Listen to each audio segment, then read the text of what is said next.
everybody, I'm Lights Camera Jackson. Tina Fey and Amy Poehler have been friends for a long time. They've made us laugh on the small screen, both together on SNL and as hosts of the Golden Globes, and separately on 30 Rock and Parks and Rec.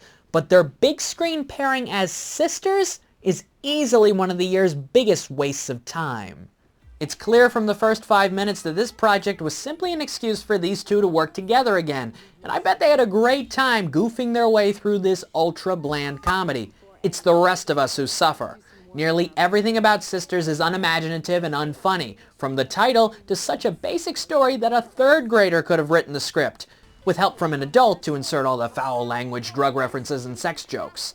Maura, played by Poehler, is a successful nurse in Atlanta, while sis Kate, played by Fey, can't hold down a nail salon job or take care of her moody teenage daughter. The sisters head to Orlando to visit their parents, James Brolin and Diane Wiest, and discover that mom and dad have decided to sell their childhood home. So Maura and Kate realize that they need to relive their youth by throwing one final outrageous party in the house before it's sold. That's the plot. Not even enough material for a decent 6-minute SNL skit. Early on, there are a handful of chuckle-worthy one-liners and situations, but once the big party kicks in, it's all downhill. Sisters is 2 hours long, and the party takes up more than half of that time. If the jokes and gags were even mildly humorous, this could have been a mindless bit of escapism over the holidays. Instead, 99% of what takes place is really embarrassing for the actors, uncomfortable to watch, and just plain ridiculous. John Leguizamo, Bobby Moynihan, and Maya Rudolph play old high school classmates and wacky guests, and John Cena shows up as a drug dealer. And they all take turns showcasing career-low performances. In fact, no one in the cast remains unscathed. Even secondary characters are victims of this mess of a script.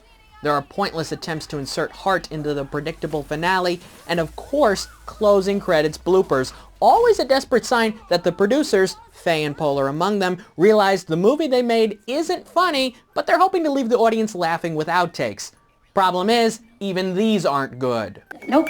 Clearly, Fey and Poehler have suffered here from the Adam Sandler syndrome, rounding up a bunch of their pals who they think are funny, hoping to turn a really bad idea into a really good movie. In fact, they should have titled this No Grown-Ups, and that would have been the most creative thing associated with this film. On the official LCJ report card, Sisters gets a D. I'm Lights Camera Jackson. For all the latest news and movie reviews, go to lights-camera-jackson.com, subscribe to my YouTube channel, and follow me on Twitter at LCJ Reviews.